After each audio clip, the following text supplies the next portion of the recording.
जय मसीह हाम्रो प्रिय मित्रहरूलाई तपाईहरुलाई धेरै धेरै धन्यवाद हाम्रो युट्युब च्यानललाई मन पराउनु भएकोमा अनि हरेक हप्ता तपाईको अघि परमेश्वरको वचन आइरहेको छ।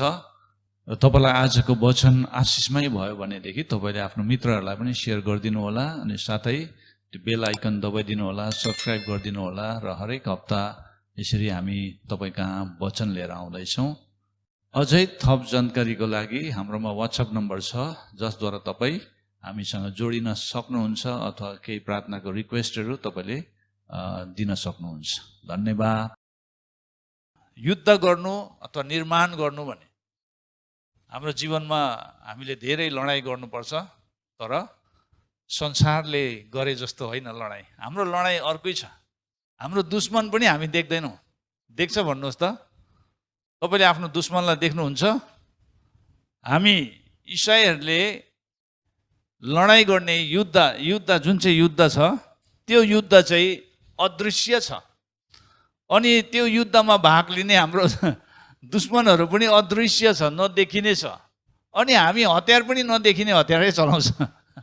डिफरेन्स त्यो छ, फरक। तर युद्ध छ, युद्ध साँच्चै नै छ। कति जनाले युद्ध छैन, अब प्रभु पाएपछि सबै कुरो अब के भयो, सिद्धियो, अब सबै कुरो राम्रो भएर जान्छ भन्छ नि। होइन, प्रभु पाएपछि झन् डरलाग्दो हो। जिन्दगीमा हामीले धेरै कुरालाई सामना गर्नुपर्छ अनि ईसाई जीवन सजिलो छैन प्रिय। कतिजनाले सजिलो छ भनेर सोच्छ, तर सजिलो छैन। ईसाई जीवन चुनौतीले भरिएको जीवन हो अघि, अनि धेरै दुःख कष्टलाई सामना गर्दै हाम्रो अगाडि भएको पर्खालहरूलाई नाग्दै हामी अगाडि बढ्दै जानुपर्छ। जति बेसी जीवनमा चुनौती आयो त्यति नै बेसी हाम्रो जीवन पनि चाखलाग्दो हुन्छ। एकदमै चाखलाग्दो भनेको चाहिँ इन्ट्रेस्टिङ हुँदै जान्छ। जीवनमा चुनौती नै छैन भने जीवन के हुन्छ? के हुन्छ? बोरिङ हुन्छ। अन्त हाम्रो नेपाली शब्दमा झ्याउ लाग्छ भन्छ नि। जिन्दगी झ्याउ लाग्ने जस्तो हुन्छ। ल हुन्छ, हामी युद्धको बारेमा हामी हेर्ने छौं। हामी के को लागि युद्ध लड्दै छौं यो दिनहरुमा? कतिजनाले भने म महामारीको लागि युद्ध लड्दैछु। कोरोना भाइरस चाहिँ मेरो दुश्मन हो। मेरो अगाडि कोरोना भाइरस चाहिँ मेरो लागि एउटा डरलाग्दो गोलायत, एउटा दैत्यको रूपमा देखा परेको छ भनेर। हैन, आज संसारको लागि कोरोना भाइरस के भएको छ? एउटा दैत्यको रूपमा देखा परेछ, गोलायत, जसले इजरायलीहरुलाई 40 दिनसम्म के गर्यो? चुनौती दिइरह्यो, धम्की दिइरह्यो। अनि आज महामारीले संसारलाई नै के गरिछ? एकदमै निराश बनायो है, हताश बनायो अनि धेरैले ज्यान पनि गुमायो, भाइरसको शिकार बने। अनि यो सबै शैतानले बनाएको एउटा रणनीति हो जसलाई हामी सबैले नै सामना गर्नु पर्यो अघि। कतिजनाले जितेर गयो, कतिजनाले सामना गर्दा गर्दै पनि उनीहरू मृत्युको मुखमै पुगे अघि। कतिजनाले ज्यान गुमायो, तर एक दिन सबैजना मर्नु नै पर्छ है। कोही कोरोना भाइरसको कारणले मरे, कोही दुर्घटनामा परेर मरे, कोही क्यान्सर, विभिन्न रोगहरूले पीडित भएर मरे। अनि युद्ध भन्ने कुरा चाहिँ हाम्रो जीवनमा सधैँ हामीले सामना गर्नुपर्छ। अनि युद्धमा हामीलाई परमेश्वरले जहिले पनि हामीलाई सामर्थ र शक्ति दिनुहुन्छ। र युद्ध हामी लड्छौं, तर कोसँग लड्दैछौं, के को लागि लड्दैछौं भन्ने प्रश्न चाहिँ हामीले गर्नुपर्छ हाम्रो जीवनमा। अनि युद्ध हामी किन लड्छौं भन्ने कुरालाई प्रश्न गर्नुपर्छ। अनि निर्माण गर्ने कुरा अर्को, त्यसको ठिक अपोजिट फेरि के छ? निर्माण गर्ने कुरा छ, बनाउने कुरा छ। तर हामी के बनाउँदैछौं हाम्रो जीवनमा? हामीले हाम्रो परिवारद्वारा के बनाउँदैछौं भन्ने प्रश्न पनि हामीले उठाउनु पर्छ। किन बनाउँदैछौं? किनभने परमेश्वरले हामी सबैलाई निर्माण गर्नका लागि बोलाउनु भएको छ। We are called to build. हामीलाई परमेश्वरको राज्य निर्माण गर्नका लागि बोलाउनु भएको छ। परमेश्वरले उहाँको परिवारलाई निर्माण गर्नका लागि बोलाउनु भएको छ। मण्डली निर्माण गर्नका लागि बोलाउनु भएको छ। धेरैवटा कामहरू छ निर्माण गर्ने।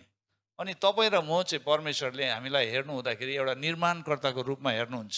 We are the builders. अघि हामीले बाइबलमा हेऱ्यो भनेदेखि धेरै त्यस्तो उदाहरणहरू पाइन्छ। नोआ एउटा बिल्डर हो, परमेश्वरले नोआलाई जहाज बनाउनका लागि बोलाउनु भयो।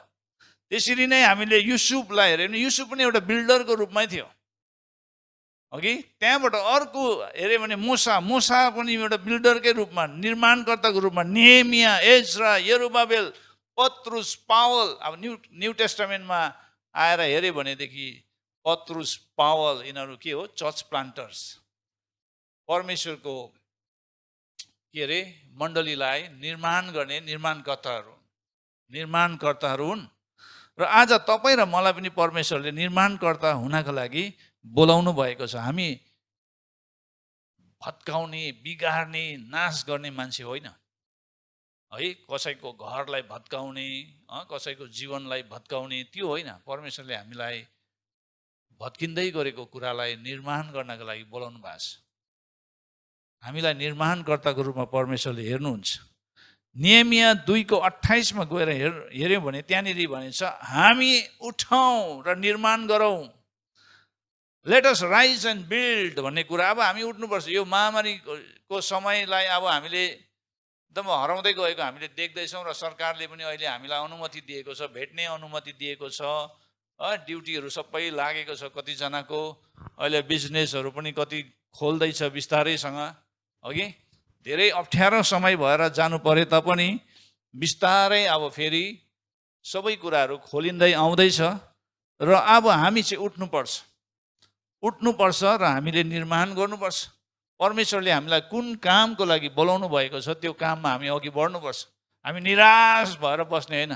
अब के गर्ने भनेर, संसारको इकोनोमी अब सबै खतम भयो, अब के गर्ने भनेर हामी गालामा हात लगाएर बस्ने होइन।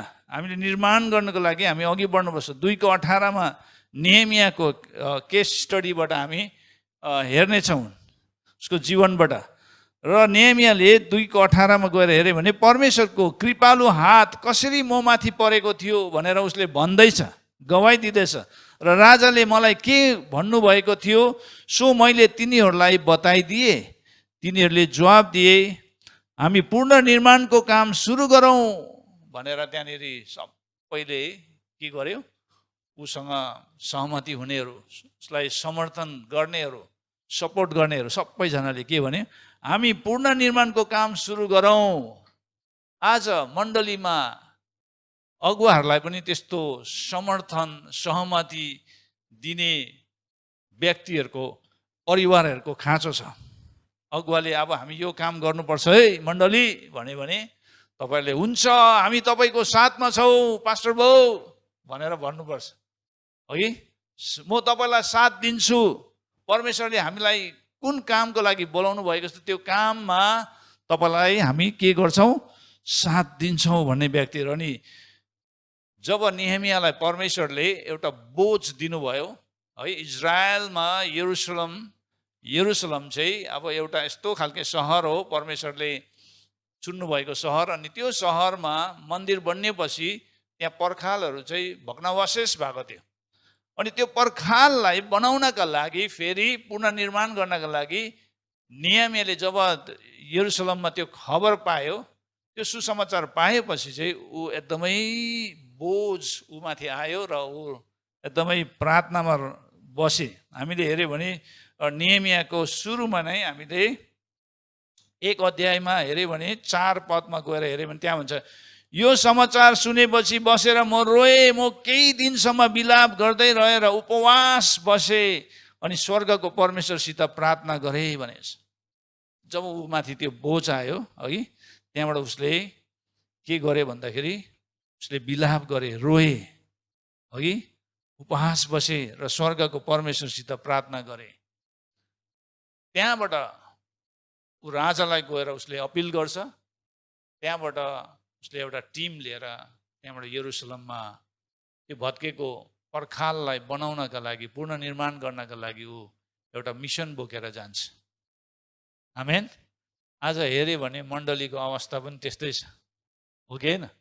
भत्केको अवस्थामा छ। अहिले यो महामारीले गर्दाखेरि कतिजना विश्वासदेखि टाढो भएको छ, कतिजना एकदमै प्रभुमा गहिरेर आएको छ, कतिजना टाढो भएको छ, कतिजनाले जीवनमा केही आशा नदेखेर उनीहरूले आत्महत्या गरेर मरेको छ। धेरै सुसाइड केसेसहरू हामीले धेरै यो पेन्डेमिकको समयमा हामीले देख्यौँ हो कि। अनि कतिजना डिप्रेसनमा गएको छ, अनि विभिन्न लतहरूमा फसेका छन्। अनि यो समय चाहिँ अब हामीले मण्डलीले एउटा बोझ लिएर काम गर्ने समय आएको छ। आमेन। बोझ लिएर काम गर्ने समय आएको छ। मण्डली अब पहिला हामीले जसरी काम गर्दै थियो त्योभन्दा अब दोबर काम चाहिँ मण्डलीले गर्नुपर्छ। अब मण्डलीको जिम्मेवारी एकदमै बढेको छ। अब मण्डलीको योगदान पनि धेरै ठुलो हुनुपर्छ, लगनी धेरै हुनुपर्छ। किन भन्नुहोस् न, किनभने हामी अप्ठ्यारो समय भएर जाँदैछौँ। यो समयहरू सजिलो छैन। यो समयमा धेरै निराशका कुराहरू आइरहेको छ। कतिजनाले आफ्नो बोझ र दर्शनलाई गुमाएको छ, कतिजनाले यात्रालाई रोकेको छ, कतिजनाले गर्दै गरेको कामलाई त्यतिकै छोडिदिएको छ। अब म केही पनि गर्दिनँ, अब के हुने हो थाहा छैन। फेरि अब तेस्रो वेभ्सको कुराहरू आइरहेको छ, अब के हुने हो भनेर कतिजनाले आफ्नो यात्रालाई के गरेको छ, रोकेको छ। कतिजनाले आफ्नो बिजनेसलाई रोकिदिएको छ, कतिजनाले आफ्नो प्लानिङ अनुसार चल्नुपर्ने कामहरूलाई उनीहरूले सबै रोकिदिएको छ। तर तपाईँ र मलाई परमेश्वरले कहिले नरोकिने मण्डली बनाउनु चाहनुहुन्छ। आमेन। हामी मण्डली चाहिँ अनस्टपेबल चर्च हुनुपर्छ, एकदमै नरोकिने। जस्तै हुरी बतास आदि बेरी हाम्रो जीवनमा किन नआओस्, तर हामी चाहिँ रोकिनु हुँदैन। आमेन। किनभने पहिलो शताब्दीदेखि नै डरलाग्दो बाधाहरू, हुरी बतासहरू चलेको है। रोमी साम्राज्यमा येशूको चेलाहरूलाई सबैलाई नै भन्दाखेरि पनि योहन्ना बाहेक 11 जना चेलाहरूलाई मारेको छ, उनीहरू शहीद भयो। अनि त्यो चेलाहरूलाई मार्दाखेरि मण्डली रोकियो? मण्डलीले सेवा गर्नु छोड्यो? प्रचार गर्नु छोड्यो? छोडेन नि। उनीहरूले मण्डलीलाई दोस्रो शताब्दीमा पुर्यायो, दोस्रो शताब्दीले तेस्रो शताब्दीमा पुर्यायो, तेस्रो शताब्दीले चौथो शताब्दीमा पुर्याउँदै अहिले हामी 21औं शताब्दीमा हामीले त्यो ब्याटनलाई पक्रेका छौँ। आमेन। अब हामीले अर्को पिँढी नै भन्छ होइन, पुस्तालाई हामीले हाम्रो हातमा भएको ब्याटनलाई पास अन गर्नुपर्छ। अनि यसरी नै हरेक शताब्दीमा के हुनुपर्छ, परमेश्वरको राज्य दोबर रूपमा बढ्दै जानुपर्छ, घट्दै होइन, दोबर रूपमा बढ्दै जान्छ। अस्ति भर्खरै मैले क्यालभरी चर्चको एउटा स्टोरी पढ्दै थिएँ, भर्खरै भएको घटना। 1200 जनाले बप्तिस्मा लिएको एकै दिनमा। अनि त्यस्तो मास ब्याप्टिजमहरू त कति हुँदैछ बाहिर देशहरूतिर। अनि इन्डियाभित्र पनि कति भइरहेको छ, तर उनीहरूले फेसबुक अनि सोसियल मिडियामा उनीहरूले आउट गरेको छैन। किन भन्दाखेरि हाम्रो सरकार, किनभने त्यो कुराहरूको विरोधी छ है। सरकारले चाहिँ एकदमै धर्म परिवर्तन भनेर हेर्छ, तर धर्म परिवर्तन होइन, जीवन परिवर्तन भएको हो। जीवन परिवर्तन, धर्म परिवर्तन हुँदैन। बुझ्नु हुँदैछ?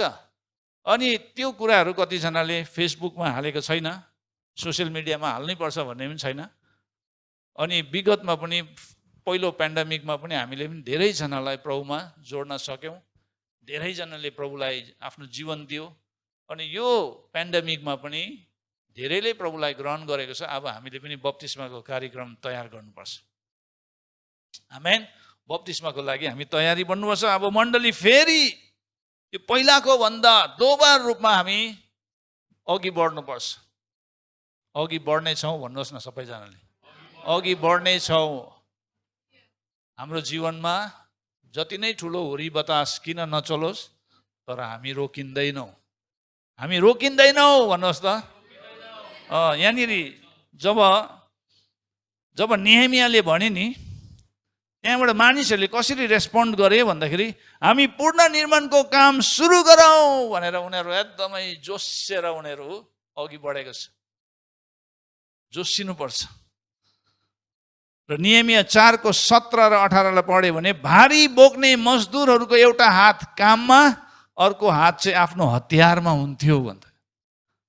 किन भन्दाखेरि त्यो समयमा उनीहरूको वरिपरि दुश्मनहरूले उनीहरूले गर्दै गरेको त्यो प्रोजेक्टलाई रोक्नको लागि, त्यो कामलाई रोक्नको लागि कतिजनाले एकदमै षड्यन्त्रहरू बनाएर उनीहरूलाई आक्रमण गर्न खोजेको थिए। अनि त्यतिखेर चाहिँ त्यहाँनिर काममा जानेहरूले के गर्यो, एउटा हात चाहिँ हतियारमा, अर्को हातले चाहिँ उनीहरूले इँटाहरू यसरी लगाउँदै वालहरू बनाउने काम गर्थे, ढुङ्गाहरू। बुझ्नुहुँदैछ? अनि अहिले हामीले पनि युद्ध र निर्माण भन्ने कुरालाई हामीले हेर्नुपर्छ। हामी खालि निर्माण मात्रै होइन, तर युद्ध पनि गर्नुपर्छ। कतिजनाले कतिवटा चर्चेस चाहिँ खालि युद्ध मात्रै गर्ने हुन्छ, तर निर्माण गर्नु बिर्सिन्छ। युद्ध मात्रै गरेर बसेर हुँदैन, निर्माण पनि गर्नुपर्छ। कतिजना खालि स्पिरिचुअल वारफेयर, प्रार्थना प्रार्थना प्रार्थना प्रार्थना, उपवास प्रार्थना मात्रै भनेर बसिरहेको हुन्छ, काम चाहिँ गर्दैन। सुसमाचार प्रचार गर्नु निस्किँदैन, चर्च प्लान्टिङको कामहरूमा अघि बढ्दैन, खालि आत्मिक कुरामा मात्रै फोकस गरिरहेको हुन्छ। त्यो चाहिँ के हो?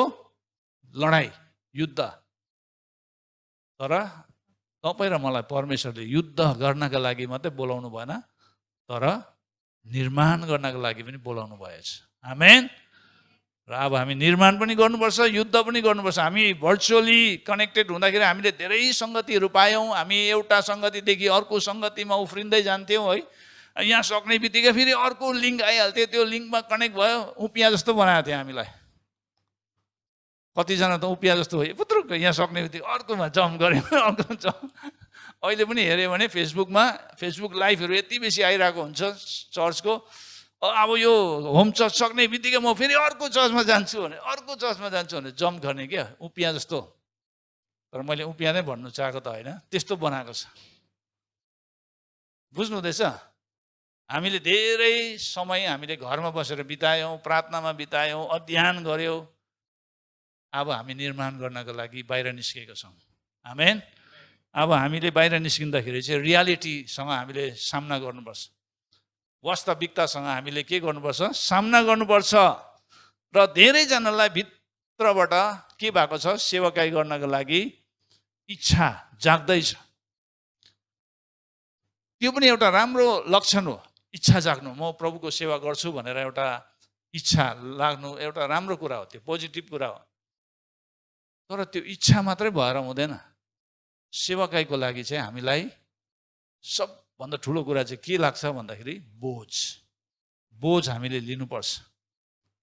बुझ्नुहुँदैछ? बोझ भनेको बर्डन, हामी भित्र त्यो बोझ हुनुपर्छ। जब म चेन्नईको लागि मैले सोचेँ, त्यतिखेर परमेश्वरले मलाई एउटा बोझ मेरो हृदयमा हालिदिनु भयो।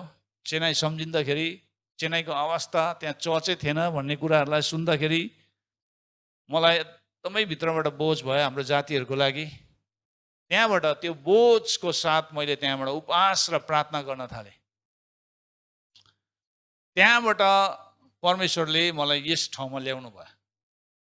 आमेन। धेरै ठुलो सङ्घर्ष भइरहेको थियो मेरो जीवनमा, परिवारमा। धेरैवटा कुराहरू अघि आइरहेको थियो, जुन कुरालाई चाहिँ मैले पन्छ्याउँदै म यो ठाउँमा आउनको लागि मैले आफूलाई तयार गर्नुपर्ने थियो।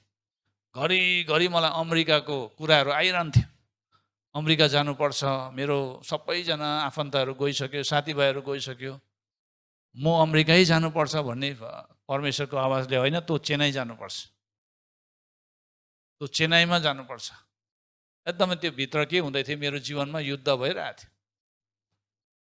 युद्ध धेरै प्रकारको हुन्छ। कोही बेला परमेश्वरको इच्छाको विरुद्धमा युद्ध गर्नुपर्ने हुन्छ, कोही बेला आफ्नै इच्छाको विरुद्धमा, कोही बेला संसारले ल्याएको हरेक अल्झाउने कुराहरूसँग युद्ध गर्नुपर्छ, पापका कुराहरू, लतका कुराहरू। अनि परमेश्वरले नेहेमियाको जीवनमा कसरी काम गर्नुभयो भन्दाखेरि पहिला चाहिँ नेहेमियालाई एउटा बोझ हालिदिनु भयो। यरुशलेमको पर्खाल, त्यो भत्केको पर्खाललाई निर्माण गर्नका लागि एउटा बोझ हालिदिनु भयो। अनि जब बोझ नेहेमियाले लियो, अनि 3 पदमा भने, तिनीहरूले मलाई भने, निर्वासनमा बाँचेर प्रदेशमा आएकोहरूले साह्रै दुःख र निन्दा सहनु परिरहेको छ। दुःख र निन्दा सहनु परिरहेको छ। यरुशलेमको पर्खाल भत्काएको छ र त्यसका मूल ढोकाहरू आगोले नष्ट पारेको छ भन्ने सुसमाचार आएपछि त्यहाँबाट नेहेमियालाई परमेश्वरले बोझ हालिदिनु भयो। अनि त्यो बोझ चाहिँ कस्तो थियो भन्दाखेरि त्यो बोझ उसलाई त्यो बोझ आएपछि उसले के गर्यो? बिरयानी बनाउँदै खाएन, केएफसी जाउँ भनेर पनि गएन, जाउँ पार्कमा गएर यसो सेल्फी हान्दै बसौँ भनेर पनि भनेन, समुद्रको किनारमा गएर यस्तो त्यो छाललाई हेर्दै एकदम रोमान्टिक भएर बसौँ भनेर पनि भनेन है। नेहेमियाले के गर्यो भन्दाखेरि 4 पदमा छ, त्यो सुनेपछि, त्यो खबर सुनेपछि बसेर म रोएँ भनेको छ। तपाईँहरू के को लागि रुँदै हुनुहुन्छ? When was the last time you cried? कहिले चाहिँ तपाईँ रुनुभयो भनेर प्रश्न गर्नुहोस् त आफैले आफैलाई। अनि त्यो प्रश्न गर्नु भएपछि नि म रुएँ, अस्तिको हप्ता चाहिँ म रुएँ। त्यहाँबाट अर्को प्रश्न गर्नुहोस्, के को लागि रुयो भने? भविष्यको चिन्ताको लागि रुएँ पास्टर बाउ, मेरो नानीहरूको याद आएर रुयो, मेरो बाउ आमाको याद आएर रुयो है। हाम्रो रुवाईको कारणहरू धेरै हुन्छ। कोही खानु नपाएर रुयो पनि होला, अन्त सबैले खानु त पायो। हामी चर्चले पनि 21 परिवारलाई सहायता पुर्याउनु पायो यो पेन्डेमिकमा है। कोही त त्यसरी खानु नपाएर रुको त छैन होला। यहाँ रुवाईको कारणहरू धेरै छ। कोही बिहा गर्नु नपाएर होला, कोही श्रीमती अर्कोले लोग्दै भनेर रुयो होला। त्यस्तो त भएन हाम्रो चर्चमा। कोही घटनाहरू घट्यो त्यस्तो? घटेको छैन, घट्दैन पनि, नघटोस् पनि है। कतिजना गर्लफ्रेन्डले मलाई धोका दियो भनेर रुयो होला। रुवाईको कारणहरू धेरै हुन्छ, तर यहाँनिर नेहेमिया चाहिँ त्यो कारण लिएर रोएको छैन। उता यरुशलेमको अवस्थालाई देखेर सुनेर बुझेर ऊ रोएको छ। अनि खालि रोएर मात्रै हुन्छ? कतिजना चर्चमा आएर राल सिँगान भएर रुन्छ कोही कोही बेला। मैले नरु भन्दाखेरि पनि रुइबस्छ। त्यहाँबाट फेरि आधी घन्टा बादमा हाँस्दै हाँस्दै हाँस्दै लिफ्टबाट झर्दै गरेको हुन्छ है। त्यहाँबाट फेरि घरमा गएर मजाले जोक्स मार्दै गरेको हुन्छ हो। चर्चमा म किन रुएँ भन्ने कुरामा ध्यान हुँदैन, हराउँछ त्यो कुराहरू। तर नेहेमियाले चाहिँ त्यो कुरालाई पक्ड्यो। आमेन। हामी धेरैचोटि किन रुन्छौँ भन्दाखेरि हामीले यदि सही कुराको लागि हामी रुँदैछौँ, परमेश्वरले हामीलाई साँच्चै नै रुवाउनु भएको हो भनेदेखि हामीले त्यो कुरालाई पक्रिनुपर्छ। नेहेमियाले चाहिँ पक्ड्यो। त्यहाँबाट म केही दिनसम्म बिलाप गर्दै रहेँ भन्दैछ। बिलापले चाहिँ के गर्नु? पश्चातापलाई पनि देखाउँछ। पश्चाताप गर्नुपर्ने कुराहरू, आफूले आफूलाई नै तयारी गर्नुपर्ने कुराहरू। त्यहाँबाट उपवास बसे भनेको छ। उपवास भनेको चाहिँ खानाहरू नखाइ बस्नु। कतिजनाले 40 दिन 50 दिन उपवास बस्छ। पास्टर बाउ म 40 दिन 50 दिन उपवास बसेँ अथवा बस्दैछु भने। किन भने मेरो श्रीमान खालि तास मात्रै खेल्छ, क्यारम बोर्ड मात्रै खेल्छ, चर्च पनि आउँदैन, त्यसले गर्दा चेन्ज होस् भनेर मैले 40 दिनको उपवास बस्ने निर्णय गरेको छु भन्छ। अब मैले नबस्नु पनि भन्नु अप्ठ्यारो हो। अब त्यो जोसमा आएको छ। धेरैचोटि बाइबलमा हेऱ्यो भने नि उपवास चाहिँ परिवारको लागि कहीँ पनि बसेको छैन। श्रीमान चेन्ज होस्, श्रीमती चेन्ज होस् भनेर बसेकै छैन उपवास। देशमा कुनै खतरा आउन लागेको छ अथवा जातिमा कुनै डरलाग्दो घटना घट्नु आँटेको छ भनेदेखि उपवास बसेको छ। बाइबलमा हेऱ्यौँ धेरैचोटि हाम्रो उपवासको कारण सही हुनुपर्छ। बिना कारण त्यो सानो कुराहरूको लागि उपवास बस्नु चाहिँ त्यो शैतानसँग जिस्केको जस्तै हो। शैतान त खेल्छस् मसँग, आइज त भनेको आफ्नोमा चाहिँ केही पनि छैन। फेरि हो हातमा केही पनि छैन, तयारी नै छैन, आइज त भनेर मैदानमा उत्रेको। शैतानले लड्नै गरिदिन्छ। फेरि अनि कतिपल्ट शैतानले यस्तो हेर्छ, यो त साह्रै जिस्किन्छ हौ, योसँग त टाइम पास गर्नु हुँदैन। बुझ्नु हुँदैछ? हामी युद्ध गर्नुपर्छ, युद्धको पनि कारण हुनुपर्छ। उपवास भन्ने कुरा चाहिँ एउटा युद्ध हो, प्रार्थना भन्ने कुरा पनि युद्ध हो। आज कतिजनाको प्रार्थना एउटा रुटिन प्रार्थना भएको होला, हो कि? अनि बोझ आएपछि चाहिँ त्यहाँबाट यो सबै कुरा हुन आएको छ। अनि जीवनमा सबै कुरा परमेश्वरको काम गर्नु इच्छा जाग्यो भनेदेखि, परमेश्वरको काम सेवकाईको लागि भित्रबाट इच्छा आउँदैछ भनेदेखि, अनि त्यो इच्छा चाहिँ बोझको साथ सुरु हुनुपर्छ। बोझ, यदि तपाईँ सेवकाई गर्नु जान्छु त भन्दैछ, तर तपाईँ भित्र मानिसहरूको, मर्दै गरेको मानिसहरूको, ख्रीष्टलाई नपाएको मानिसहरूको लागि तपाईँको हृदयमा बोझ छैन भनेदेखि तपाईँ नजानुहोस्।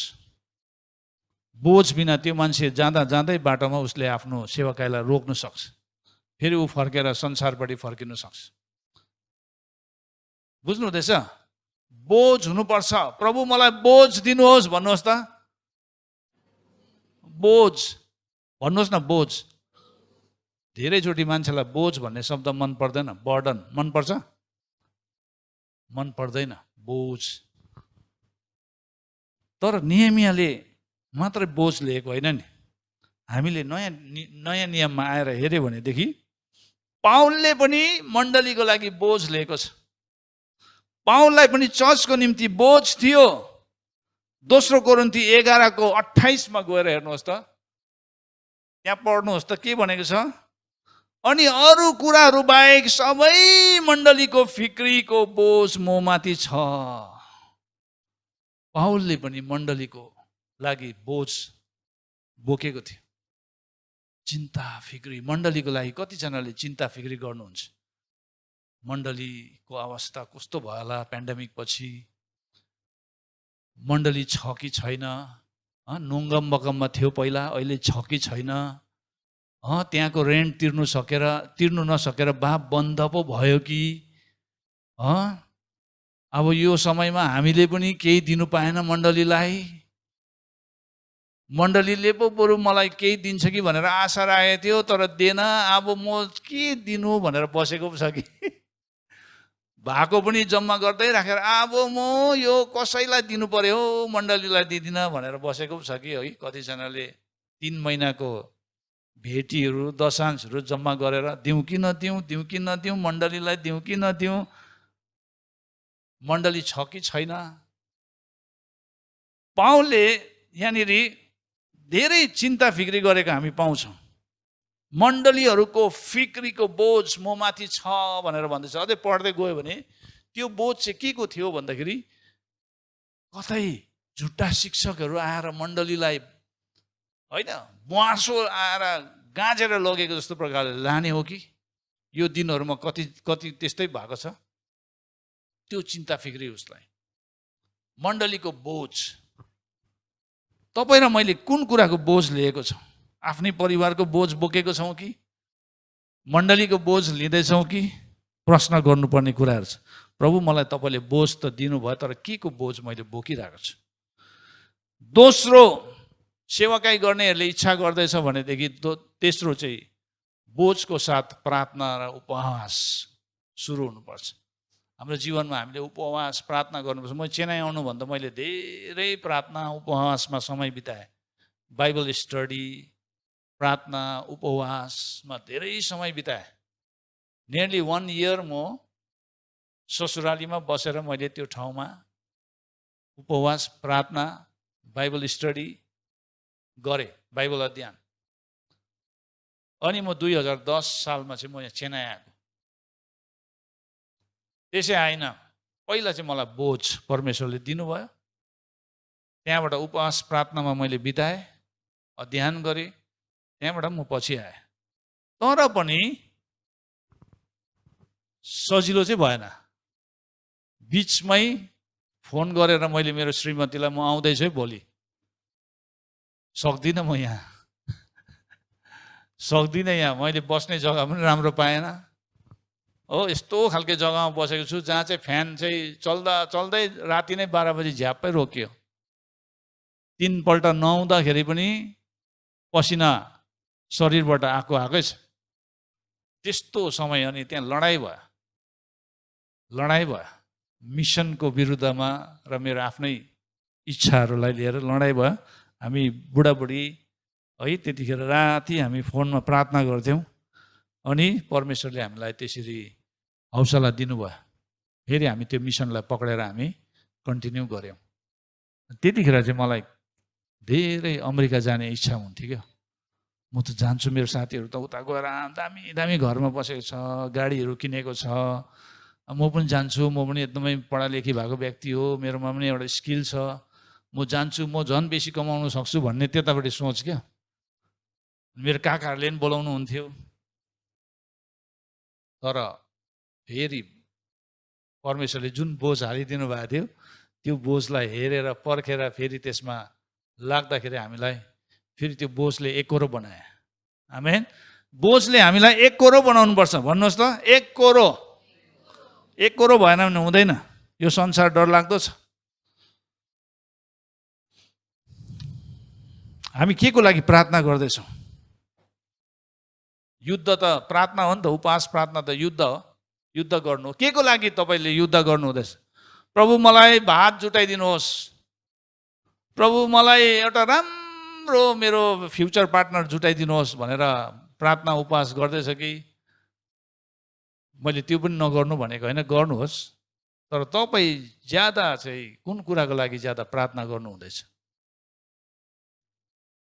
सेवाकाई गर्नेहरूले चाहिँ ज्यादा आफ्नो बोझलाई लिएर कुन कुराको लागि अघि बढ्ने हो त्यसको लागि उनीहरूले प्रार्थना र उपवासमा समय बिताउँछ। औडीको कुराको लागि प्रार्थना गर्दैन।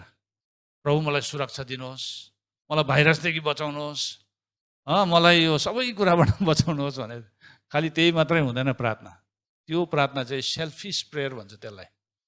सेल्फिस, एकदमै स्वार्थी प्रार्थना। त्यस्तो प्रार्थना गर्नु हुँदैन हामीले। तेस्रो, त्यहाँबाट हामीले जब युद्ध गर्नु सिकेपछि युद्ध गर्दाखेरि हामीले प्लान पनि बनाउनुपर्छ, स्ट्राटेजी तयार गर्नुपर्छ। अनि त्यो स्ट्राटेजी तयार गरेर हामी अघि बढ्नुपर्छ। हामी ज्ञान बिना अगाडि जाने होइनौँ। धेरैचोटि हामी कतिवटा चर्चेसहरू चाहिँ के छ भने विदाउट प्लान चल्ने हुन्छ। के को प्लान गर्ने हो? यो कम्पनी हो र थोरै प्लान बनाउनु भन्छ कतिजना लिडर्सहरूले। अरे परमेश्वर प्लान गर्ने परमेश्वर हुनुहुन्छ। परमेश्वरले चाहेको भए सबै संसारलाई एकै दिनमा बनाइहाल्नु हुँदैन। किन 6 दिन लगाएर गर्नुभयो? 6 दिनसम्म परमेश्वरले यो संसारलाई सृष्टि गर्नु समय लिनुभयो। छिटो दिनमा मानिसलाई बनाउनु भयो। किन चाहिँ एकै दिनमा डाङडुङ बनाइदिइहाल्नु सक्ने थियो त परमेश्वरले। Planning is very very important. उहाँले हाम्रो लागि पनि योजना बनाउनु भएको छ भनेर उहाँको वचनले भन्दछ। उहाँ चाहिँ योजना बनाउने परमेश्वर हुनुहुन्छ। योजना बिना उहाँ चल्नुहुन्न। धेरैजना क्रिस्चियनहरू चाहिँ हाइपर क्रिस्चियनहरू चाहिँ के हुन्छ? Without plan. मलाई परमेश्वरले अगुवाई गर्नुभयो, म त्यहाँ जाँदैछु है भन्छ। कोही बेला बुढीलाई पनि थाहा हुँदैन कहाँ जाँदैछ बुढा, कता गयो, कतिखेर आयो, कतिखेर खायो, कतिखेर सुत्यो, थाहा हुँदैन। हामी ज्ञान बिना अगाडि जाने छैनौँ। हामीलाई चर्च निर्माण गर्ने रणनीति चाहिन्छ। भन्नुहोस् त, चर्च निर्माण गर्ने रणनीति चाहिन्छ। अब त्यो रणनीति चाहिँ लिडर्सहरूले बसेर प्रार्थना गरेर तयार गर्नुपर्छ। त्यहाँबाट को जाने हो, कुन क्षेत्रमा जाने हो, कसरी जाने हो, जाँदाखेरि कसलाई लिएर जाने हो। मोसाले भने जस्तो को जान्छ हामीसँग? यदि तपाईँ हामीसँग जानु भएन भने हामी जाँदैनौँ। त्यस्तो प्रार्थना गरेको थिएँ है, मोसाको प्रार्थना। स्ट्राटेजी एकदमै इम्पोर्टेन्ट हो, बनाउनु पर्छ। तपाईँको समुदायको विरुद्धमा के छ हामीले त्यो बुझ्नुपर्छ। गढहरू के हो हामीले त्यो क्षेत्रको लागि थाहा गर्नुपर्छ। एफिसी 6:12 भन्छ, हामीहरूको युद्ध शरीर र रगतको विरुद्धमा होइन, तर प्रधानताहरूको विरुद्धमा, शक्तिहरूको विरुद्धमा, वर्तमान अन्धकारको सांसारिक शासकहरूको विरुद्धमा, स्वर्गीय स्थानमा भएको दुष्टाइका आत्मिक सेनाहरूको विरुद्धमा हो, जो आँखाले देख्दैन। हाम्रो दुश्मनहरू चाहिँ त्यो हो। हाम्रो लडाइँ चाहिँ शरीर र रगतको होइन। हाम्रो लडाइँ, हाम्रो दुश्मनहरू चाहिँ यीहरू 6:12 भनेको हामीले देख्दैनौँ हाम्रो आँखाले। तपाईँले पावरफुल ग्लास लगाएर हेऱ्यो भने पनि देख्दैन। यदि हामीले हाम्रो दुश्मनलाई देख्ने खालको ग्लास चाहिँ बजारमा बेच्दैछ भने त म किन्नु गइहाल्छु।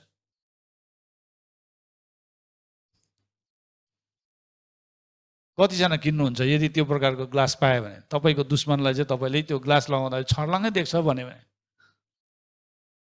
हाम्रो दुश्मनहरू चाहिँ अनसिन, अदृश्य, अनि हाम्रो हतियार, चलाउने हतियार पनि अदृश्य छ। हामीले एफिसी 6 अध्यायमै लेखेको छ, त्यो सारा हात हतियार चाहिँ हामीले के गर्नुपर्छ? पहिरिनुपर्छ। त्यो बिना हुँदैन। त्यहाँबाट हामीले स्ट्राटेजी, हामीले रणनीति बनाएपछि चाहिँ त्यहाँबाट चौथो कुरा चाहिँ हामीलाई युनिटी चाहिन्छ। त्यहाँबाट हामी बस्छौँ अनि मण्डलीले पनि साथ दिएको हुनुपर्छ, समर्थन गरेको हुनुपर्छ। त्यहाँबाट मण्डलीले पनि हुन्छ हामी तपाईँको साथमा छौँ भन्नु सक्नुपर्छ। हामी निर्माण गरौँ भन्नुपर्छ। त्यहाँबाट मण्डलीले पनि धेरै कुरामा सहायता गर्नुपर्ने हुन्छ, मिसनको कुराहरूमा। त्यहाँबाट युनिटीमा आएपछि, हामीले रणनीति बनाएपछि हामीसँग एकतापन छ भन्ने कुरालाई पक्का हामीले गर्नुपर्छ। नेहेमियाले कहिले पनि सोचेन कि उसले यो काम चाहिँ एक्लै गर्नुपर्छ भनेर। उनलाई थाहा थियो कि हरेक व्यक्ति चाहिन्छ यो प्रोजेक्टमा, यो काममा, यो मिसनको काममा धेरै चाहिन्छ मान्छेहरू। त्यसैले उनले कहिले एक्लै गर्ने खोजेन। त्यहाँबाट पाँचौँ कुरा चाहिँ हाम्रो के हो भन्दा युद्ध गर्नुपर्छ। देयर इज अ ब्याटल, लडाइँ छ। कोही कोही बेला हामी त्यो कुराहरूबाट हामी युनिटीमा आउँदै गरेको बेलामा शैतानले हामीलाई फेरि होइन विभाजित गर्नु खोज्छ। त्यसले गर्दा हामीले लडाइँ लड्नुपर्ने हुन्छ। जब हामी अन्धकारको राज्यबाट आत्माहरू जितेर प्रभुमा ल्याउन थाल्छ, नरकको ढोकाहरू चाहिँ हाम्रो विरुद्धमा खडा हुन्छ। तर प्रभुले के भन्नुभएको छ? तिमीहरूलाई नरकको ढोकाले पनि जित्ने छैन भनेछ। आमेन। येशूले त्यो प्रतिज्ञा दिनुभएको छ, अनि त्यो प्रतिज्ञामा चाहिँ हामी अडिनुपर्छ। नरकको ढोका त जहिले पनि हाम्रो एगेन्स्टमा छँदैछ, तर त्यसले हामीलाई जित्नु सक्दैन। त्यसले जित्नु सक्दैन, किनभने हाम्रो साथमा येशू हुनुहुन्छ। त्यहाँबाट नेहेमिया 4:1-3 पढ्यो भने उनीहरूले पनि त्यहाँनिर सामना गरेको कुराहरू छ। जब हामीले पर्खालको निर्माण गरिरहेको कुरालाई सम्बलतले सुने, तब उनी साह्रै क्रोधित भए। जहिले पनि चर्च प्लान्टिङको कुराहरू, मिसनको कुराहरू आयो भने शैतान रिसाउँछ। त्यहाँ पनि रिसायो, साह्रै क्रोधित भए। रिसको झोकमा उनले यहुदीहरूलाई खिसी गरेर आफ्नो सहयोगीहरू र सामरियाका फौजको सामुने यसो भने, यी निर्बल यहुदीहरूले के गर्दैछन्? के तिनीहरूले आफ्नो पर्खालको पुनर्निर्माण गर्नेछन्? के तिनीहरूले बलिदान चढाउनेछन्? के तिनीहरूले यो काम एकै दिनमा सिद्ध्याउँछन्? कसिङ्गरका थुप्राबाट ती जलिसकेको ढुङ्गाहरू के तिनीहरूले पुनर्जीवित पार्न सक्छ र? उनको छेउमा उभिरहने अमोनी तोबियतले भने, तिनीहरूले जेसुकै बनाइरहे तापनि एउटा स्याल ढुङ्गाको त्यस पर्खालमा चढ्यो भने त्यो भत्किने छ भनेर तिनीहरूले त्यहाँ खिसी गिल्ला गरेको छ। उनीहरूले गर्दै गरेको काममा धेरैचोटि हामीले चर्चले गर्दै गरेको मिसनको काम, चर्च प्लान्टिङको काममा अरूहरूले के गर्छ? खिसी गर्छ, गिल्ला गर्छ दुश्मनले। म जान्दछु कि हामीसँग चुनौतीहरू छन्। हामीले यो बिर्सनु हुँदैन कि हामीले युद्ध र निर्माण गर्नुपर्छ। युद्ध र निर्माण हामीले गर्नुपर्छ। र केही मानिसहरू निर्माण गर्ने काममा व्यस्त हुन्छ, तिनीहरूले युद्ध गर्न बिर्सिन्छ। हामीले चाहिँ युद्ध गर्न बिर्सिनु हुँदैन। हामीले निर्माण गर्ने काममा र युद्ध गर्ने काम दुवैमा हामी अघि बढ्नुपर्छ। त्यहाँबाट अर्को कुरा, हामी सचेत रहनुपर्छ, जागा रहनुपर्छ, किनभने हाम्रो शत्रु चाहिँ कसलाई भेटौँ र खाइहालौँ भनेर गर्जने सिंह जस्तै त्यो के गरिरहेको हुन्छ? खोजी हिँड्छ। त्यसले मान्छेलाई कसरी त्यसले कब्जा गर्नुको लागि, लडाउनुको लागि कोसिस गर्छ त्यसले। र नेहेमिया 4:17 भन्छ, भारी बोक्ने मजदुरहरूको एउटा हात काममा थियो, अर्को हात चाहिँ आफ्नो हतियारमा हुन्थ्यो भने। त्यसरी हामी अघि बढ्नुपर्छ। यो अप्ठ्यारो समयहरूमा हामी युद्ध गर्दै हामीले हाम्रो निर्माण गर्ने कामलाई निर्माण गर्दै हामी अघि बढ्नुपर्छ। दुवैवटा साइमल्टेनियसली हामीले काम गर्नुपर्छ। आमेन। युद्ध गर्नु छोड्नु हुँदैन। हाम्रो प्रार्थना एकदमै तीव्रतामा बढेर जानुपर्छ। त्यहाँबाट हामीलाई खिसी गर्ने मानिसहरू पनि देखा पर्छ, तर त्यो सबै कुरालाई पन्छ्याएर हामी अघि बढ्नुपर्छ। निराशका कुराहरू पनि आउँछ मिसनको कामहरूमा अघि बढ्दाखेरि, चर्च प्लान्टिङको कुराहरूमा अघि बढ्दाखेरि निराशको कुराहरू धेरै आउँछ। मैले सामना गरेको छु। तर त्यो सबै कुरालाई त्यागेर हामी अघि बढ्नुपर्छ। युद्धले हामीले जित्नुपर्छ। त्यो सबै कुरा शैतानले चलाउने हतियारहरू हो। निराशका कुराहरू यो सबै शैतानिक हतियारहरू हो। हामीलाई गिल्ला गर्ने यो सबै शैतानिक हतियार हो, जसको हाम्रो विरुद्धमा तिनीहरूले चलाउँछ शैतानले। तर तिनीहरूलाई जितेर जानुको लागि हाम्रो उपवास र प्रार्थना एकदमै तीव्रता रूपमा अघि बढेर जानुपर्छ। आमेन। र बाधाहरू धेरै छन् हाम्रो जीवनमा, तर बाधाहरूलाई हामीले जितेर जानुपर्छ।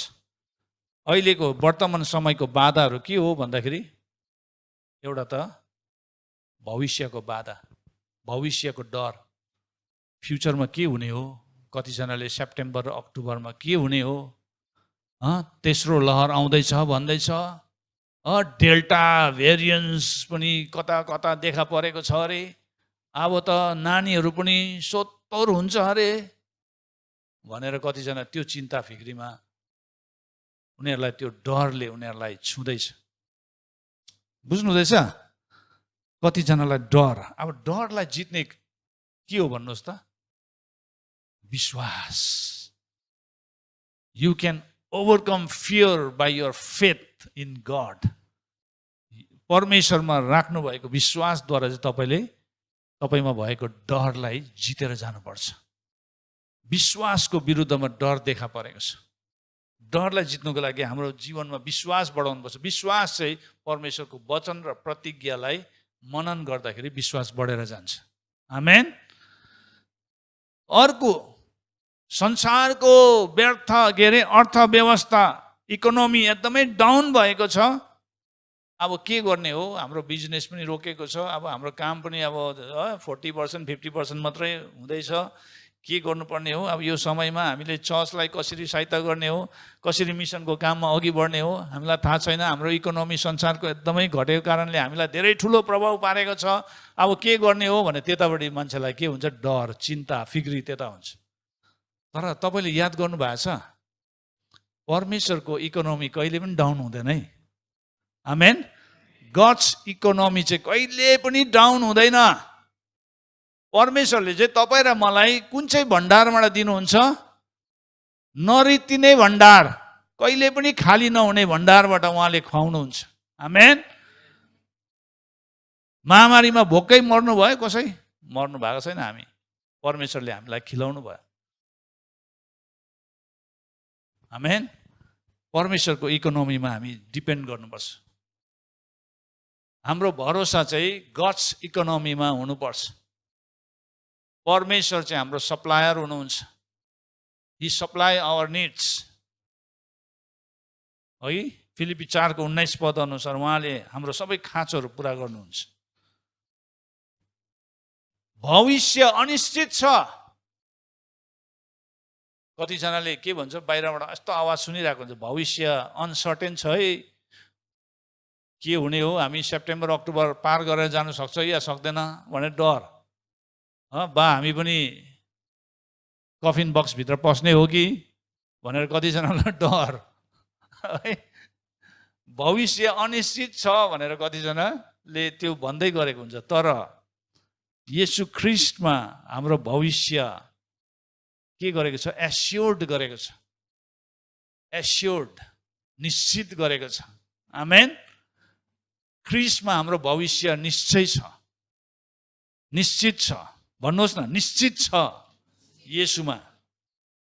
र ब्रायन हुस्टनले के भन्नुभएको छ भने, मण्डली केही मानिसहरूको उपहार र प्रतिभाहरूमा बनाएको छैन, तर धेरैको बलिदानहरूमा भनेर त्यहाँनिर ब्रायन हुस्टनले भनेको छ। अनि बलिदान चाहिन्छ। मानिसले बलिदानपूर्वक परमेश्वरको निम्ति आफैलाई दिन सक्नुपर्छ। आफ्नो समय, आफ्नो हरेक कुरालाई, आफ्नो उपहारलाई, आफ्नो वरदानलाई, हरेक कुरामा परमेश्वरको राज्यलाई निर्माण गर्ने कुरामा, मण्डली निर्माण गर्ने काममा हामीले त्यो दिनु सक्नुपर्छ बलिदानपूर्वक। बिल हाइवल्स भन्ने प्रभुको दासले के भन्नुभएको छ, स्थानीय मण्डली विश्वको आशा हो भनेर। आज संसारको आशा चाहिँ लोकल चर्च हो भनेदेखि लोकल चर्चको जिम्मेवारी कति ठुलो छ, लोकल चर्चको जिम्मेवारी कति ठुलो छ। लोकल चर्चलाई बलियो बनाउनुको लागि तपाईँ र मेरो 100% सपोर्ट, एग्रिमेन्ट, सहमति चाहिन्छ, कन्ट्रिब्युसन चाहिन्छ, सेक्रिफाइस चाहिन्छ। बुझ्नु हुँदैछ? चर्चको लागि तपाईँले कतिको बोझ बोक्नु भएको छ। त्यहाँबाट अर्को कुरा, निर्माणकर्ता हुने हाम्रो बुलावटबाट उम्कनुको लागि असम्भव छ। तर यदि तपाईँलाई थाहा छैन तपाईँ यस घर परिवारको हिस्सा हो भनेर भने मण्डली निर्माण गर्ने काममा संलग्न हुन गाह्रो पर्छ। पहिला चाहिँ तपाईँ यो मण्डलीको हो, म यो मण्डलीको हिस्सा हो भन्ने कुरालाई थाहा गर्नुपर्छ। अनि मात्र तपाईँले यो मण्डलीले निर्माण गर्दै गरेको कुरामा तपाईँले पनि आफ्नो हात बढाउन सक्छ, समय दिनु सक्छ, अनि तपाईँ पनि त्यसमा जोडिन सक्छ। आमेन। यदि तपाईँले आफैलाई म I don't belong to this place, म यो चर्चको होइन, म यो परिवारको होइन भनेर तपाईँले आफैलाई अझै पनि दोधारमा राख्नु भएको छ भनेदेखि you cannot do what we are doing. हामीले जे पनि गर्दैछौँ त्यसमा तपाईँ सहभागी बन्न सक्नुहुन्न।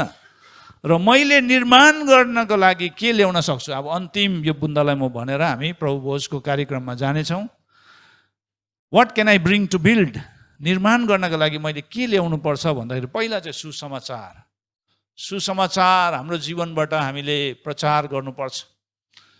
हाम्रो जीवनबाट सुसमाचार हामीले ल्याउनुपर्छ। बिल्ड गर्नको लागि हामीले सुसमाचार बोकेर जानुपर्छ। दोस्रो, अरूलाई तपाईँसँग घर ल्याउनुपर्छ।